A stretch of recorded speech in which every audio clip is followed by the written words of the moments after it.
우리 기도하심으로 수요 성경 공부 시작하겠습니다. 사랑의 하나님, 환절기에 날씨가 더웠다 추웠다 오락가락하는 가운데 있습니다. 살아난 성도들의 건강과 안전을 또한 지키시고 보호해 주시길 원하며 이 환절기 속에 또 코로나 팬데믹과 겹쳐서 어려움 당하지 않도록 주님께 언제나 지키시고 보호하여 주시옵소서. 여전히 직장에서 일하고 있는 살아난 우리 어번교회 성도들의 모든 가정들을 지키시고 보호해 주시길 원하며 또 여전히 학교에 다니면서 학교에서 공부하며 또 백신을 맞지 못한 상황에서 여전히 친구들과 함께 음식을 나눌 수밖에 없는 우리 사랑하는 자녀들의 건강 또한 주님께서 지키시고 보호하여 주시옵소서. 이제 말씀을 배우려고 합니다. 이 자리에 주의 성령이 함께해 주십시고 사탄 마귀가 틈타지 않도록 또한 지켜주시옵소서. 예수님의 이름으로 기도드렸사옵나이다. 아멘. 우리 찬송가 486장입니다. 486장 우리 찬송하겠습니다. 이 세상에 근심된 일이 많고 참 평안을 몰랐구나. 내 주 예수 나로라 부르시니 곧 평안이 쉬리로다. 주 예수의 구원의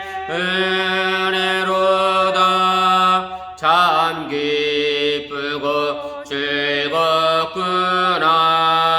즐겁구나. 그 은혜를 영원히 누리겠네.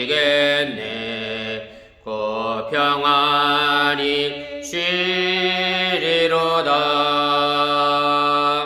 이 세상에 곤고한 일이 많고 잠시는 날 없었구나. 내 주 예수 날 사랑하시오니 곧 평안히 쉬리로다. 주 예수의 구원의 은혜로다. 참 기쁘고 즐겁구나. 그 은혜를 영원히 누리겠네. 곧 평안히 쉬리로다. 이 세상에 죄악된 일이 많고 참 죽을 일 쌓였구나. 내 주 예수 날 건져 주시오니 곧 평안히 쉬리로다.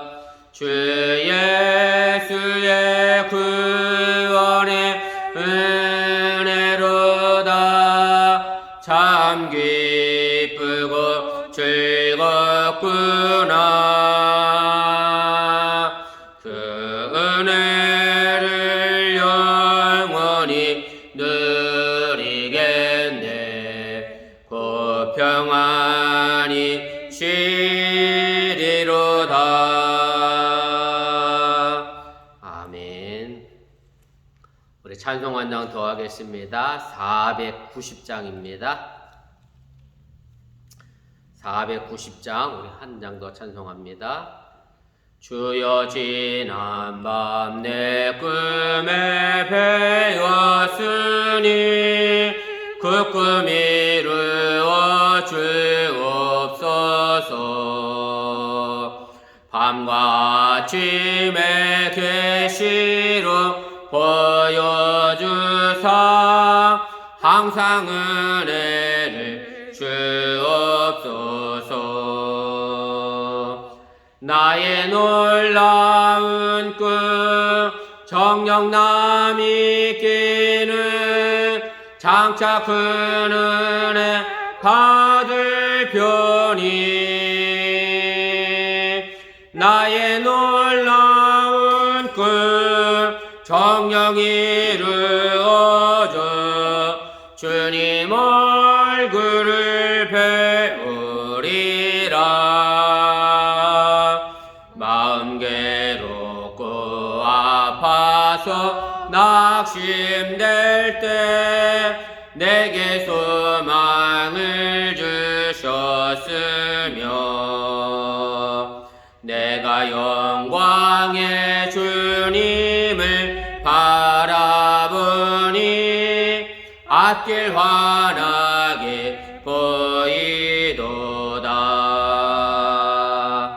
나의 놀라운 꿈 정령남이 끼는 장차 큰 은혜 받을 편이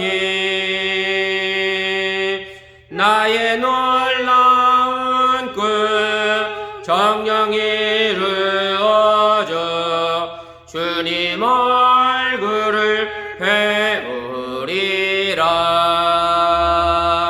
세상 풍조는 나날이 변하여도 나는 내 믿음 지키리니 인생 살다가 죽음이 꿈 같으나 오직 내 꿈은 잠되리라. 나의 놀라운 꿈 정령남이 끼는 장차 큰 은혜 받을 편이 나의 놀라운 꿈 정령이 이루어져 주님 얼굴을 배우리라. 아멘. 하나님 말씀 보겠습니다. 마가복음 15장입니다.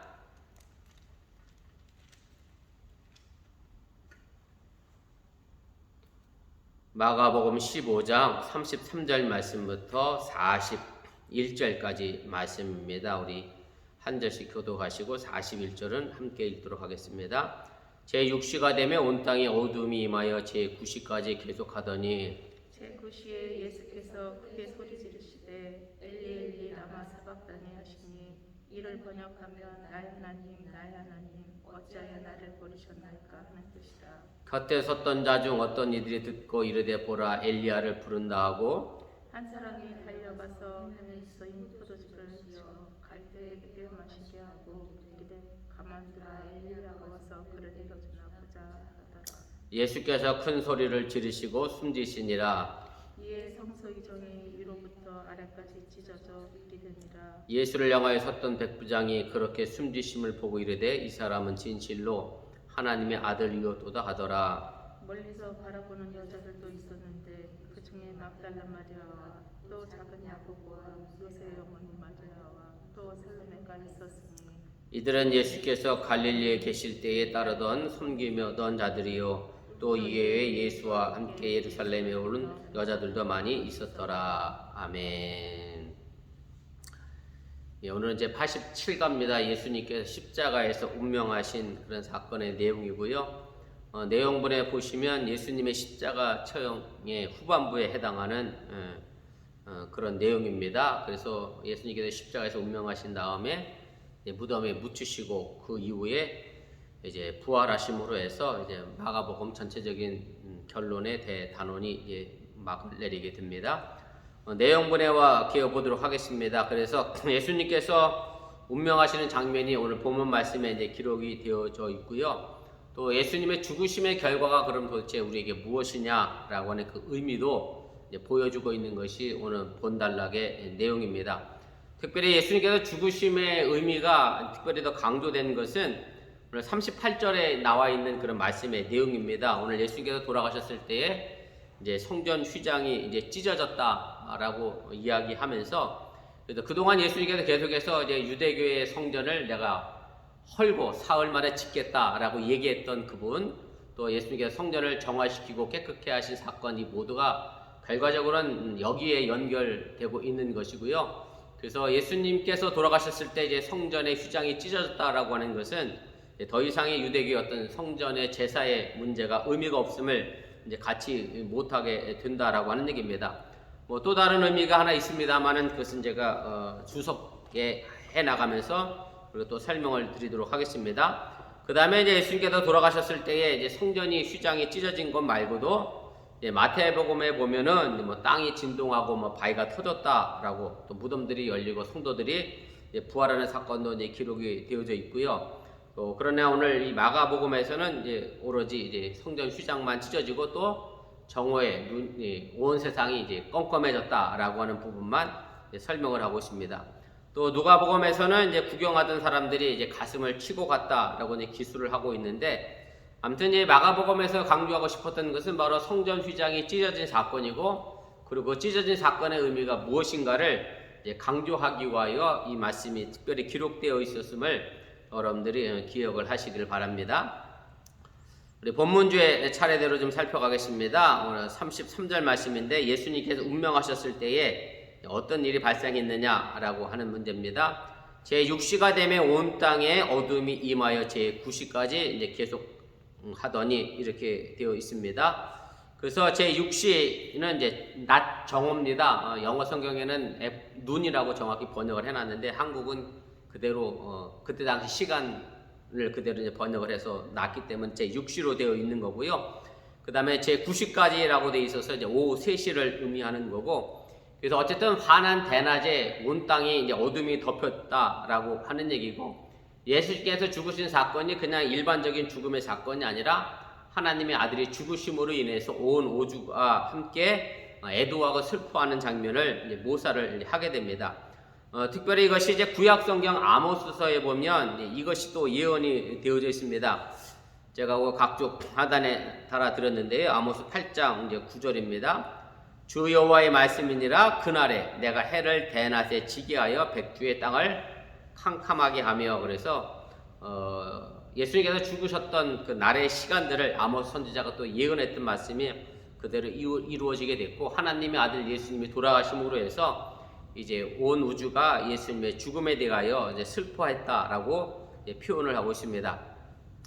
우리 2페이지 제일 위로 올라가도록 하겠습니다. 그래서 하나님의 아들이신 예수님께서 죽으셨을 때에 온 땅이 어두움에 덮였다라고 하는 것은 어찌 보면 뭐 당연한 의미의 결과다라고 이야기하는 것이고, 예수님의 죽음이라고 하는 것이 결과적으로는 이제 종말론적이고 어떤 한 지역에만 국한된 것이 아니라 전 우주적인 성격을 지닌 것을 의미하게 됩니다.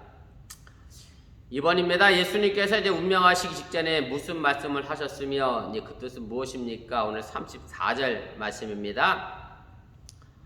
제9시에 예수께서 크게 소리 지르시되 엘리 엘리 라마 사막다니 하시니, 이를 번역하면 나의 하나님 나의 하나님 어찌하여 나를 버리셨나이까 하는 뜻이라 이렇게 되어 있는데요. 예수님께서 이제 9시 오후 3시죠. 운명하셨을 때에 시편 22편의 1절에 있는 말씀을 인용하시게 됩니다. 시편 22편 1절은 엘리 엘리 라마 사박다니라고 되어 있지 않고요. 그냥 그대로 번역이 되어 있어요. 제가 그 각주 하단에 달아드렸는데 보시면 내 하나님이 어찌 나를 버리셨나이까 라고 하는 얘기고, 그리고 여기 엘리 엘리 라마 사막다니는 이제 히브리어 발음으로 엘리 엘리고요. 정확히 아람어로 얘기하면 엘로이가 됩니다. 그래서 영어 성경에도 엘로이라고 그냥 그대로 번역을 했는데, 이제 한국 성경에서는 히브리어 발음을 따라갔고요. 그래서 어쨌든 번역의 내용까지 거기 이미 이제 나와 있죠. 나의 하나님 어찌해서 나를 이제 버리셨나이까 라고 하는 그런 뜻이 되고, 예수님께서 십자가상에서 돌아가시면서 하셨던 말씀이 이제 총 7가지다라고 해서 가상 7원이라고 얘기하는데, 마가복음에서는 이제 유일하게 기록된 말씀이 바로 이 한 구절의 말씀입니다. 여기서 우리가 이제 시편 22편의 내용이 뭐 모든 시편이 사실은 이제 그런 것 같아요. 이제 시편을 내용적으로 나눠 보면 탄식시가 굉장히 많지요. 여러분들 아시는 것처럼 자신의 처지에 대하여 한탄하는 그런 시, 그다음에 뭐 하나님을 찬양하는 시도 많이 있고 또 감사하는 시도 많이 있는데, 근데 탄식시의 내용을 가만히 보면은 탄식으로 시작했다가 결과적으로 항상 끝이 뭐로 끝나냐면 감사로 끝이 나는 게 시편의 탄식시의 아주 중요한 내용입니다. 사실 그래서 우리들의 신앙생활의 삶의 모습도 물론 내 형편이 탄식할 일이 물론 있죠. 어찌 없겠습니까? 또 아무리 신앙이 좋다라고 해도 뭐 매일 뭐 감사하면서 살 수는 없는 노릇이기도 한데, 그렇기 때문에 우리가 어쩔 수 없는 형편에서 탄식을 하게 되지만 결과적으로 보면 우리는 마지막에는 어디로 돌아가야 되느냐면 다시 감사의 삶의 모습으로, 하나님을 찬양하는 삶의 모습으로 돌아가는 것이 올바른 신앙의 모습이라고 하는 얘기고, 왜 그런가 하면 궁극적으로 이 땅에서 통치하시고 섭리하시는 분은 하나님이라는 것을 우리가 믿는다라고 하면 내게 주어진 지금의 탄식의 상황도 모든 것을 합력하여 선을 이뤄나가시는 하나님을 믿는다라고 하면 그것이 또한 감사가 되고 찬양이 될 수 있다라고 하는 얘기입니다. 그래서 오늘 예수님께서도 사실은 탄식시이면서 이 감사시인 시편 22편을 인용했던 이유가 뭐냐면, 물론 예수님이 하나님으로부터 이제 버림받고 또 십자가에서 홀로 그렇게 따라다녔던 제자들도 다 도망한 상황에서 외로이 뭐 십자가를 지셨습니다만은 궁극적으로는 결과적으로는 자신들이 하나님 앞에 자신의 사명을 충분히 다 완수했다라고 하는 안도함과 감사하는 마음을 시편 22편을 통하여 표현하신 것이라 우리가 이해하고 생각할 수 있다고 하는 얘기고, 결과적으로 또 예수님께서 십자가에서 죽으신 것은 절망과 좌절이 아니라 패배가 아니라 하나님의 승리라고 하는 것을 확신하는 그런 내용으로 우리가 시편 22편의 시를 인용했음을 여러분들이 이해하시면 되겠습니다. 그래서 우리들의 신앙의 모습도 탄식하고 절망했다 할지라도 다시 하나님을 향하여 감사하고 찬양하는 신앙으로 일어설 수 있기를 주님의 이름으로 간절히 축원을 드립니다. 우리 3번으로 가도록 하겠습니다. 그래서 십자가에 섰던 사람들은 예수님의 외침을 어떻게 오해했느냐, 35절에 있는 말씀인데요. 곁에 섰던 자 중 어떤 이들이 듣고 이르되 보라 엘리야를 부른다 하고 이렇게 되어 있습니다. 그래서 곁에 섰던 사람들 가운데 이제 몇 명이 이제 엘리야를 부른다라고 오해를 하게 됐는데, 왜 그랬느냐면 물론 이제 엘리야가 마지막 때가 되면 고난에 처해 있는 의인을 구원해 준다라고 하는 믿음과 생각이 유대인들에게 있었기 때문이라고 생각할 수 있고요. 그래서 예수님이 엘리야를 부른다라고 이제 생각할 수도 있었는데, 근데 이제 문제는 제가 아까 아람어로 엘로이라고 말씀을 드렸잖아요. 아람어는 이제 예수님 당시에 예수님이 실제로 쓰던 모국어입니다. 이스라엘 백성들이 쓰던 모국어가 아람어고, 지금 신약 성경에 기록된 단어는 이제 히라버 혹은 뭐 그리스어로 이렇게 얘기를 하는데요.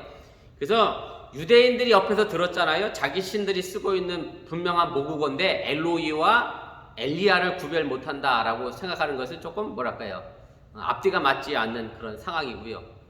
여러분들 이걸 겪어보면 아시는 게, 우리가 지금 미국 살아서 잘 알잖아요.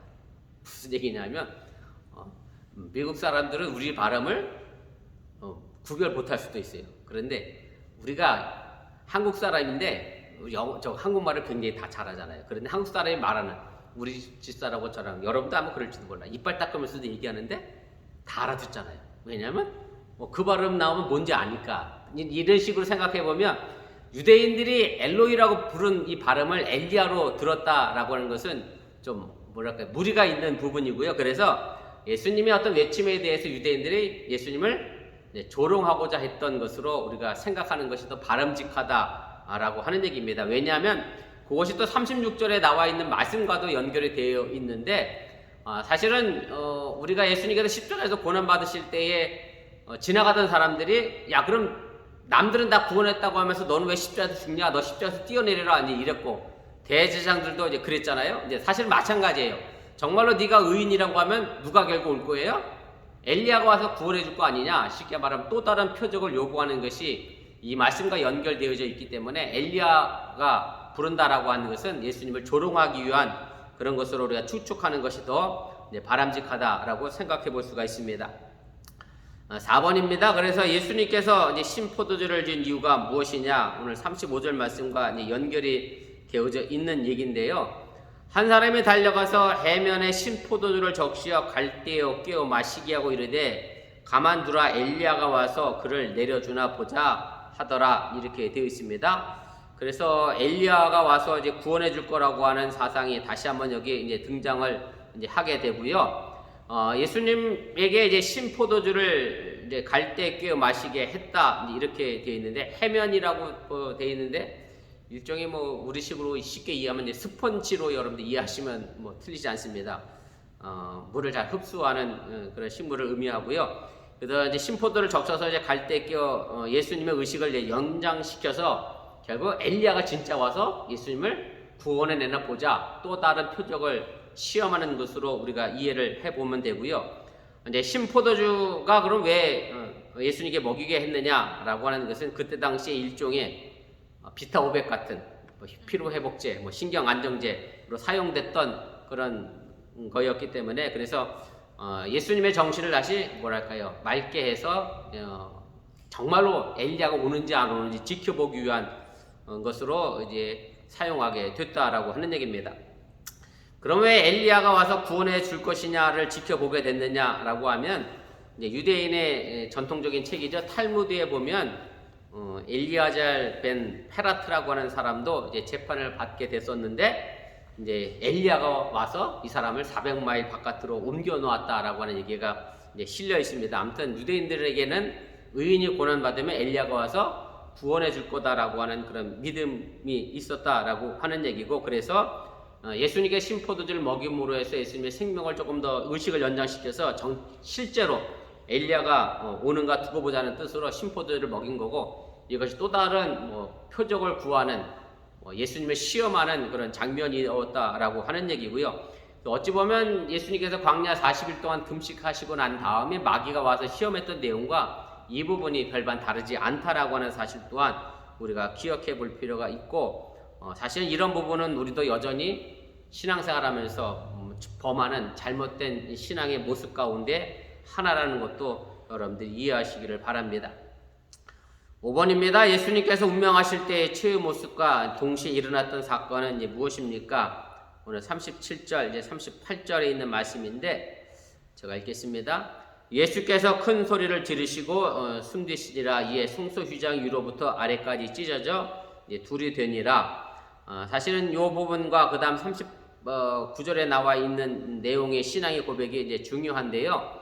어쨌든 예수님께서 32절에 메시아니까 십자가에서 한번 뛰어내려봐라. 그리고 신포도주를 먹여가면서 의식을 연장시켜서 엘리야가 와서 구원해 주나 보자 라고 하는 그런 불신앙의 모습은 결국 기대한 대로 일어나지 않게 되고 예수님께서 이제 큰 소리를 지르고 이제 운명하시게 됩니다.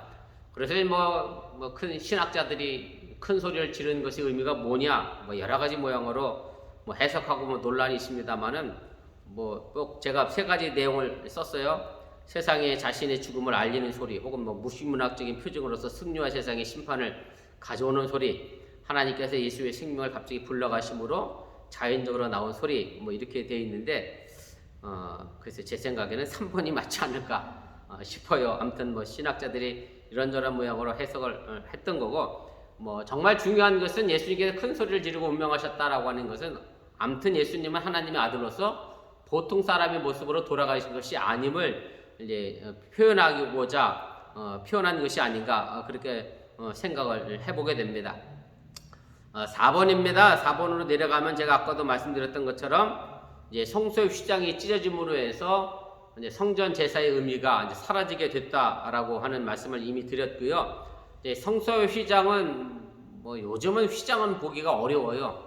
아마 요즘 교회들은 다 없는 것 같아요. 우리 어렸을 때 다녔을 때 교회에는 다 휘장이 있었는데 정수사님 휘장 본 기억 있어요? 강대상이? 휘장 본 기억 없으세요? 보통 이렇게 여기 강대상 있고 여기 일반석 있으면 휘장을 양쪽 끝에 걸어서 이렇게 커튼 거듯이 묶어 놨었어요. 어려서 못 보셨구나. 그래서 교회에서 무슨 행사 같은 거 하면 성탄절 뭐 연극하고 그러면 그거 갖고도 막으로도 썼고 닫았고 열고 닫았다는 것이었었는데 사실 이제 마찬가지 예루살렘 성전에도 이 성막과 이 안을 이제 지성소라고 얘기했죠. 성소와 지성소로 나눠서 가려놓은 휘장이 있었고 사실은 그래서 이 지성소 안에는 뭐 대제사장이 1년에 그것도 딱 한 번만 들어가게 돼 있었고 그리고 그 지성소 안에는 이제 법궤가 있었죠. 그래서 지성소 안에 들어갔던 제사장이 하나님 앞에 범죄해서 잘못해서 죽으면 어떻게 됐느냐면 밖에서 줄로 매달아서 끌어냈어요. 왜냐하면 함부로 여기 들어갈 수 없는 장소였기 때문에. 그러면 대제사장이 죽었느냐 안 죽었느냐를 어떻게 알았느냐면 대제사장 옷 끝에다가 옷자락에 방울을 달아서 방울 소리가 나면 이분이 하나님 앞에 범죄하지 않아서 안 죽었구나. 근데 소리가 안 나면 죽었구나 해서 이제 끌어냈던 건데 그래서 결국 이 지성소라고 하는 의미는 하나님이 거하시는 장소로 이제 이해가 된 거고요. 그래서 성막과 성소를 가려놓았던 그런 지성소를 가려놓았던 휘장이 찢어짐으로 해서 아까도 말씀드린 것처럼 성막의 어떤 의미 또 성전의 제사의 의미가 사라졌다라고 하는 것을 이해하는 거고 또 하나 중요한 의미는 뭐냐면 하나님과 사람을 가로막았던 휘장이 찢어짐으로 해서 우리가 직접 이제 누구랑 교통할 수 있는 사건이 된 거냐면 하나님과 직접 쉽게 말씀드리면 대제사장의 도움 없이 내가 하나님과 직접 대면할 수 있는 길이 열렸다라고 하는 것이 성소의 휘장 사건이었음을 여러분들이 기억을 하시기를 바랍니다. 그래서 마틴 루터가 얘기했던 것 가운데 하나가 이제 만인 제사장론이라는 신학적 이론이 있어요. 무슨 얘기냐면 제사장만이 하나님의 음성을 들을 수 있다라고 하는 개념이 아니라 결국 모든 사람이 결국 하나님 앞에 다 하나하나 뭐의 역할을 해야 되느냐? 이제 제사장의 역할을 해야 한다는 의미죠. 그러니까 그래서 뭐 목사가 필요 없다는 의미가 아니라 성도 한 사람 한 사람이 마치 제사장처럼 이 땅에서 거룩하게 삶을 살아갈 것을 얘기하는 것을 의미하는 거고요. 그래서 여러분들이 성소 휘장이 찢어졌다라고 하는 그 의미는 내가 직접 하나님과 대면하여 나갈 수 있는 길이 열렸기 때문에 우리가 하나님과 소통하고 대면할 수 있다라고 하는 사실을 여러분들이 기억을 하시기를 바랍니다. 그래서 이런 부분에서 제가 지난주에 카톨릭의 연옥에 관한 이야기를 말씀을 드렸습니다만은 이 부분에서 요즘 카톨릭이 또 가지고 있는 제도 가운데 하나가 이제 고해성사라는 게 있잖아요. 자신의 죄를 신부님께 고하면 용서받는다라고 하는 개념인데 우리가 이런 신학적 의미를 또 생각해 보면 내 죄를 내가 직접 하나님께 고하고 용서받으면 되는데 왜 카톨릭에서는 신부님을 거치게 하는 통로를 만들었는지도 우리가 신학적으로 생각해 볼 필요가 있겠습니다만 아무튼 우리가 이런 부분에서 내가 직접 하나님과 기도하고 대면하는 사람이 됐다라고 하는 것 정말 중요하게 생각하시고 내가 하나님께 직접 또한 음성도 얼마든지 들을 수 있는 그런 삶이 됐다라고 하는 것도 여러분들이 기억하시고 그래서 하나님께 꼭 기도할 수 있기를 바라고 목사님이 나를 위해 대신 기도해 주겠지 누군가 나를 위해 대신 기도해 주겠지가 아니라 내가 직접 하나님께 기도하고 대면할 수 있기를 주님의 이름으로 부탁을 드립니다. 그것이 5번에 관련된 그런 말씀의 내용이고요. 그래서 5번 후반부에 제가 제사장이 아닌 사람들과 더 나아가 이방인들에게까지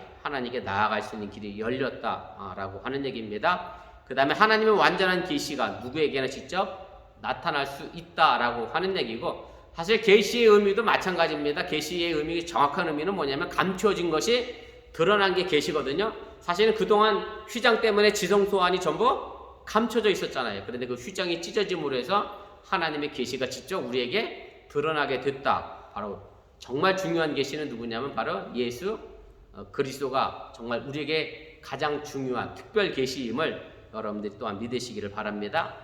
6번입니다. 그래서 하나님의 아들의 십자가에서 자신을 내줌으로 해서 모든 사람들 더 나아가 이방인에게까지도 하나님께 나아갈 수 있는 길이 열렸다라고 하는 것이고요. 그리고 이것이 이어지는 백부장의 신앙 고백을 통해서도 그대로 나타나게 되는 거고 그래도 그동안은 제사장을 거쳐서 하나님께 나아갔다라고 하면 이제 새로운 방법으로 우리가 하나님께 나아갈 수 있는 길이 누구에게나 열렸다라고 하는 것을 또한 믿으시기를 바랍니다.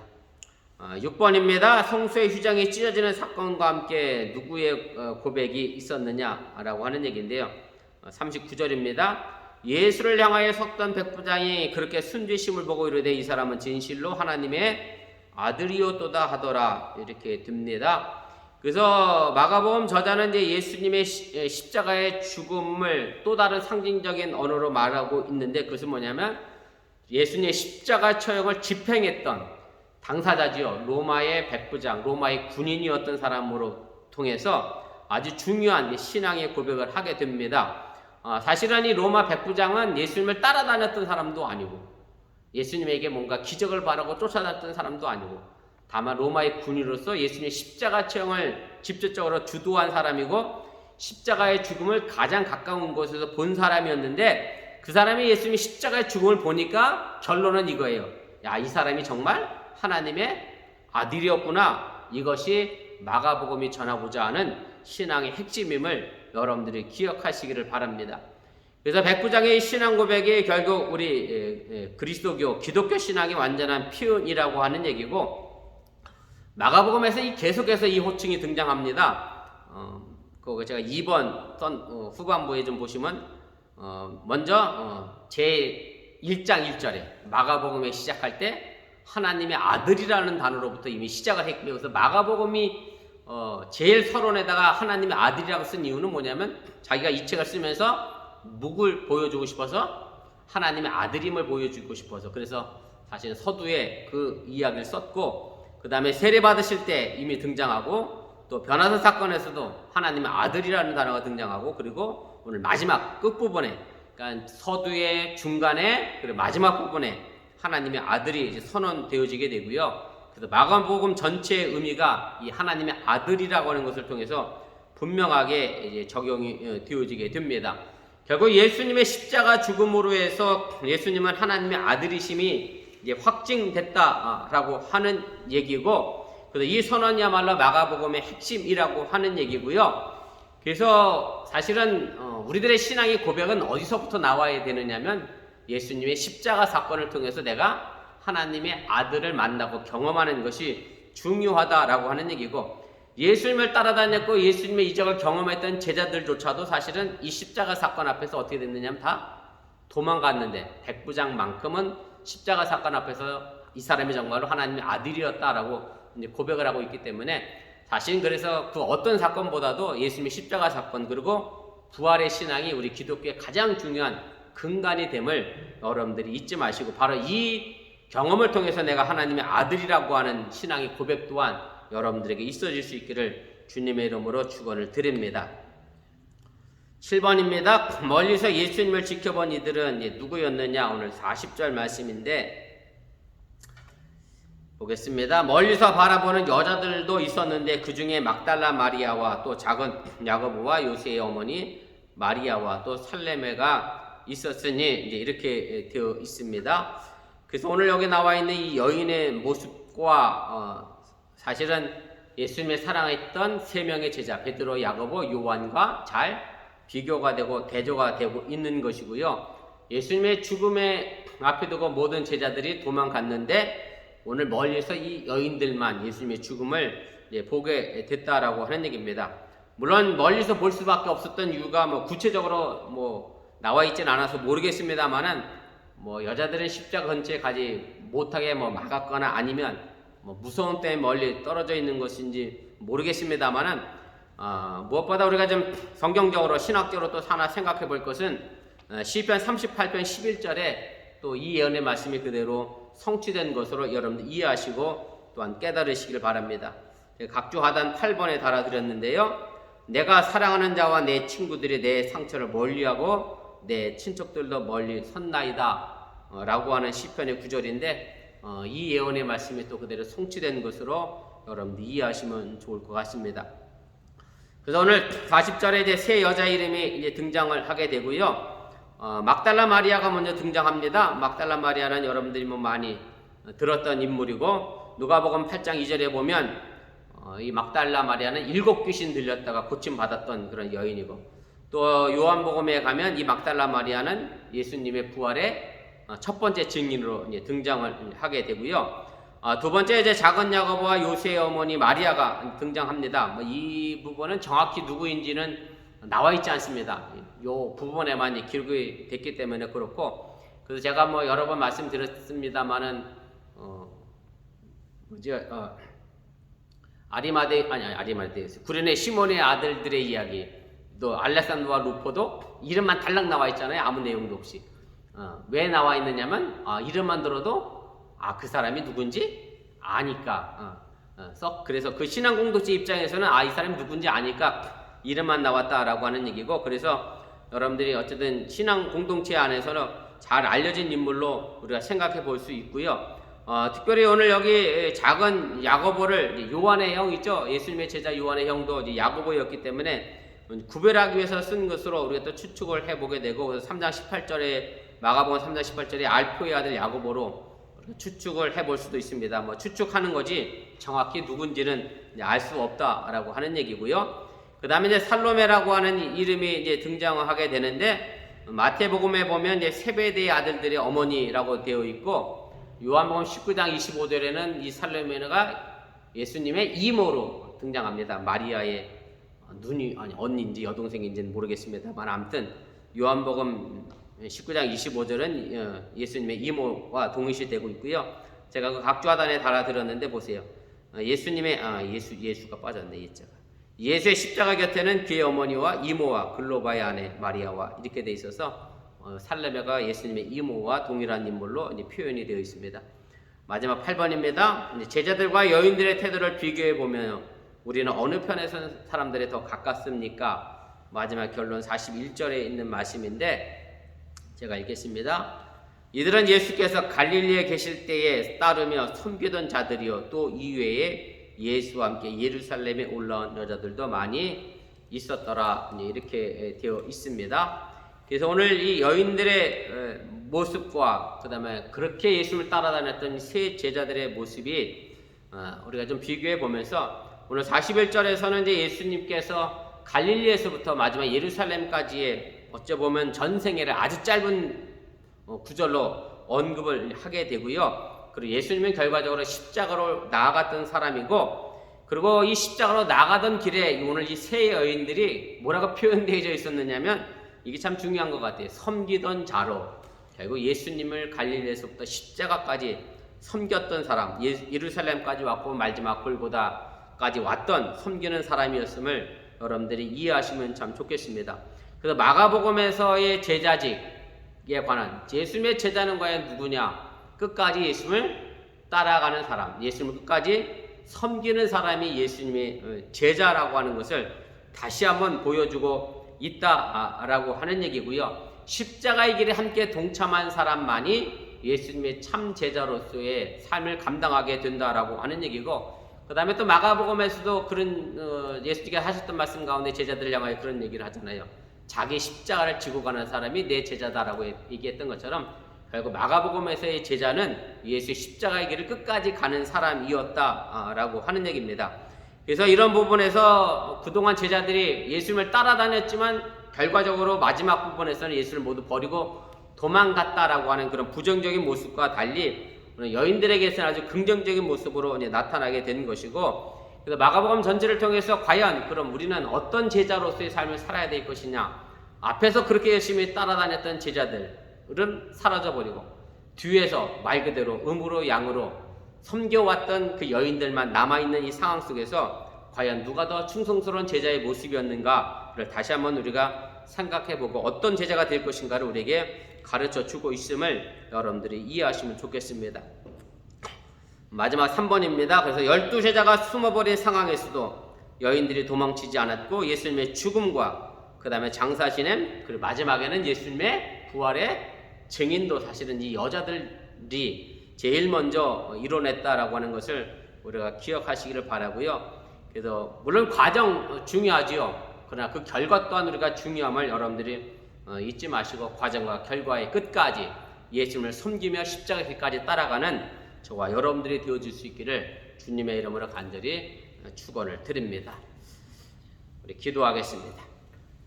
잠시 말씀을 기억하며 우리 합심해서 함께 기도하도록 하겠습니다. 오늘 예수님께서 십자가에서 운명하신 그런 사건의 말씀을 우리가 함께 나누었습니다. 따라다녔던 예수님의 12제자 모두 도망갔지요. 또 예수님의 세 제자 베드로, 야고보, 요한도 도망갔습니다. 그런데 오늘 마지막에 세 여인만 예수님의 십자가 곁을 지켜냈고 또 결국 그 여인들이 예수님의 첫 번째 부활의 증인이 된 것도 우리가 보게 됩니다. 그리고 오늘 이 여인들을 향하여 마가복음 저자는 예수님을 섬겨왔던 사람들이라고 그렇게 표현을 했습니다. 그래서 우리가 겉으로 드러나게, 앞으로 드러나게 뭔가 드러나게 보이는 그런 헌신의 충성의 삶의 모습 물론 중요합니다만은 그러나 끝까지 예수의 십자가를 뒤따라가며 섬기는 신앙의 삶의 모습이 더 중요하고 바른 신앙의 모습임을 우리가 기억하면서 나는 예수의 십자가의 길을 지금도 내가 지고 가고 있는지, 그리고 내가 그 길을 지금도 따라가고 있는지, 나는 예수님을 향해 끝까지 섬겨가고 있는지, 내가 탄식하고 절망하면서 하나님의 섭리를 믿으며 또한 내가 감사하며 찬양하고 있는지 우리 신앙을 한번 점검해 보시며 기도하도록 하겠습니다. 사랑의 하나님 고맙습니다. 오늘 이 시간 마음과 생각을 모아 말씀을 배우게 하여 주시고 또한 깨달아 알게 하시니 감사를 드립니다. 예수님께서 십자가에서 죽으심으로 말미암아 성소의 휘장이 찢어졌습니다. 성소와 지성소를 가로막아 그 휘장이 찢어짐으로 말미암아 우리가 하나님 앞에 대면하여 나아가는 길이 열렸고, 하나님 단순하게 어떤 사람들만, 특정인만 하나님을 만나는 것이 아니라 모든 사람들에게 정말로 하나님을 대면하는 길이, 하나님을 만나는 길이, 또 하나님께로부터 직접 감춰진 것을 보여지게 할 수 있는 예수 그리스도의 비밀의 계시를 받는 사람들이 된 것을 기억하게 하여 주시옵시고, 내게 주어진 삶의 터전 속에 하나님을 향해 직접 기도하게 하시고 또한 간구하게 하여 주시옵소서. 내가 누군가를 위하여 대신 기도하는 기도 물론 중요합니다. 그러나 내가 직접 하나님과 대면하여 기도하는 것이 더 중요함을 잃어버리지 않게 하여 주시기 원하며, 우리 사랑하는 어머니께 모든 성도들이 정말로 이 땅에서 제사장의 직분과 역할을 충실히 잘 감당해 나가며 하나님과 직접 대면해 나갈 수 있도록 인도하시고 함께하여 주시옵소서. 예수님을 따라갔던 제자들 모두가 십자가 앞에서 도망했습니다. 그러나 오늘 예수님을 따랐던 마지막까지 충성했던 여인들은 끝까지 예수님을 섬겼던 사람들이었음을 다시 한번 기억하면서 나는 과연 예수의 십자가를 끝까지 따라가고 있는 참 제자의 모습을 가지고 있는지 다시 한번 우리들의 삶의 모습을 되짚어가게 도와주시길 원하며 예수님 끝까지 섬겨나갈 수 있는 믿음의 삶의 길들이 될 수 있도록 인도하시고 함께하여 주시옵소서. 우리 어번께 모든 성도의 삶의 터전을 기억하여 주시길 원하며 저희들이 각자 처한 위치의 삶의 터전 속에서 하나님 앞에 바른 제사장의 삶의 역할을 감당하게 도와주시길 원하며 그 어떤 것보다도 나 하나의 올바른 등불이 이 땅에 하나님의 복음과 예수 그리스도의 십자가의 복음을 전할 수 있는 귀한 등불이 되시도록 인도하시고 함께하여 주시면서 이제 흩어졌던 마음을 다시 가다듬고 세상을 향하여 나아갑니다. 내 삶의 길에 때로는 힘들고 어렵고 절망에 빠지게 되지만 그러나 궁극적으로 모든 것들을 합력하여 손을 만들어 가시는 하나님의 섭리를 인도하심을 믿는다라고 하면 내 삶의 길에 여전히 감사와 찬양이 끊이지 않게 하여 주시길 원하며 이제 추수감사절을 앞에 두고 성탄들을 앞두고 있는 이 연말의 시점 속에서 내 삶의 2001년, 2021년을 되돌아보며 하나님을 향해 감사하며 찬양함으로 올 한 해를 마무리하시도록 또한 인도하시고 함께하여 주시옵소서.